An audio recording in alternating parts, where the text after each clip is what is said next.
Okay, so here we come for the next test for glycerol, and that is again the tolerance test. You may be thinking that glycerol is an alcohol, how can it give tolerance test? So try to search and find what is the reason that why glycerol gives tolerance test. Okay, not only glycerol, you have seen that glucose also gives tolerance test. So it is not only for aldehyde only. Some enol compounds are also capable of giving tolerance test. So very simple, just search it in Google, that the reaction between glycerol and tolerance reagent. Okay, but as far as our practical is concerned, you have seen that for formaldehyde or glucose, we added the tolerance reagent and we directly heated it and we got the silver mirror.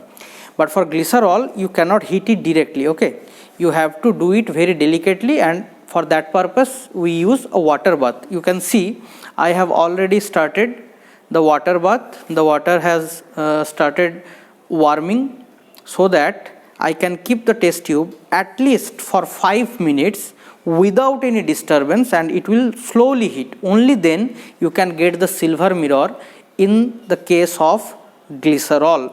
So here is my tolerance reagent, freshly prepared tolerance reagent, 2 ml. And to this I will add only a very little amount of glycerol.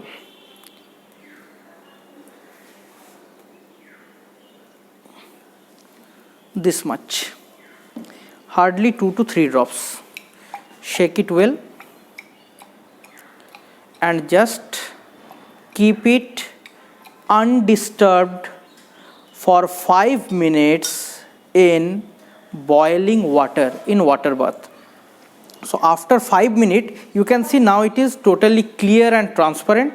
After 5 minutes, you will see the solution become dark and a grey silver mirror, which is the observation of tolerance test, that will come at the wall of the test tube.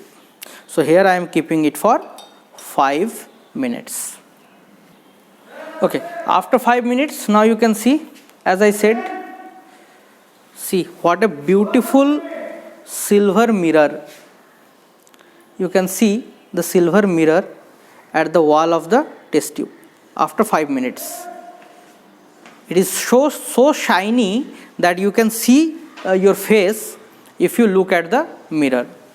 This is very much shiny. I can show it with a white background.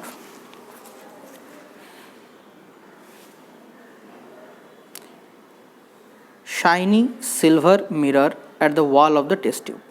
So the thing that you have to be aware in case of glycerol is, keep the warming process inside a water bath without any disturbance. In the previous cases for formaldehyde and glucose, I did it using a test tube holder and I was continuously moving it inside the flame. But for glycerol, don't do that. This highly viscous liquid, keep it inside water bath for at least 5 minutes and then see how beautiful shiny silver mirror comes at the wall of the test tube. So that's all for tolerance test of glycerol.